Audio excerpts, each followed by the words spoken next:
I'd like to go over with you a brief line from Johann Sebastian Bach's Contrapunctus 1 from the Art of Fugue. It's a very comprehensive series of fugues all on the same theme, either played forwards, backwards, upside down, or upside down and backwards. He was fond of making these kinds of comprehensive collections. The musical offering is all on one theme, the Goldberg variations all on the same ground bass. The Art of Fugue is all on one theme. And then there are the collections like the Well-Tempered Clavier 1 and 2. So preludes and fugues in all major and minor keys, 2 books of them. So he liked these kinds of projects, it seems, in addition to writing cantatas for every Sunday of the year. And I think he did 3 cycles of them. So hand copying parts, training singers, teaching Latin, having a household with a bunch of kids. And it turns out he was 5'4", I found out the other day from a historian. So Johann Sebastian Bach, we thank you. If you've not yet done so, please do subscribe to the channel, like, share, and leave a comment. If you'd ever like to leave me a tip, my PayPal information is there in the description below, and I would appreciate it. But let's go with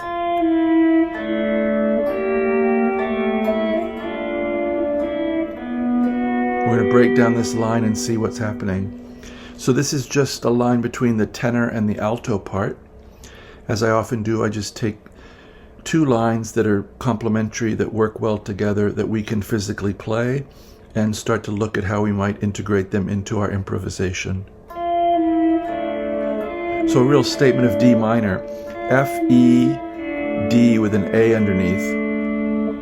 10, 9, 7, and 7.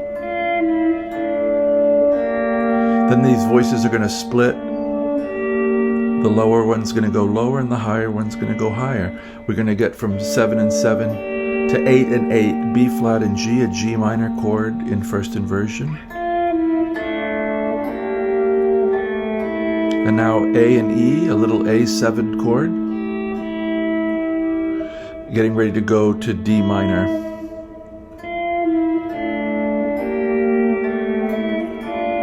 Which we get D and F, 12 and 10.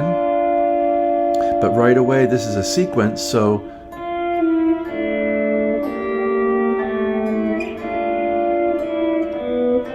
it's going to start sequencing, which he does by destabilizing this D with an E behind. And he's just very sneakily turn D minor into E7 with a B underneath, so we're headed towards A minor, it seems. D and F, 12 and 10, we swap down to 9th fret, and then if you can, this kind of partial bar, get the 4th string 9th fret, the note B there with your first finger. Sorry. And we're going to bring that up to C and get its companion A here, so A minor for real. 10 and 10 on strings 4 and 2. Then that destabilizes right away and becomes B and A with a F sharp in between, going to E minor. So it's a little B7 chord. So from D minor, B7 to E minor, 14 and 12. Then he's going to drop that note again because it's a sequence. And then a really wild time in the Art of Fugue. So these are going to separate 14, 12 down to 11. Then 2 bass notes, A and D at the 12th fret of 5th and 4th strings. Then this high D, 1st string 10th fret, G sharp, 3rd string 13th fret. Then this D is going to descend, D, C, B, making an E, another kind of E7 here. So 9 and 13.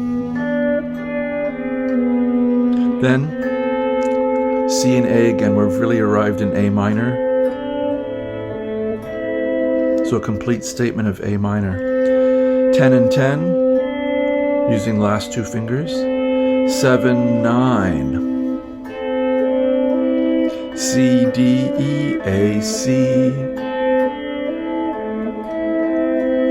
And then the C is going to be paired with an E, 10th and 9th fret of the 4th and 3rd strings.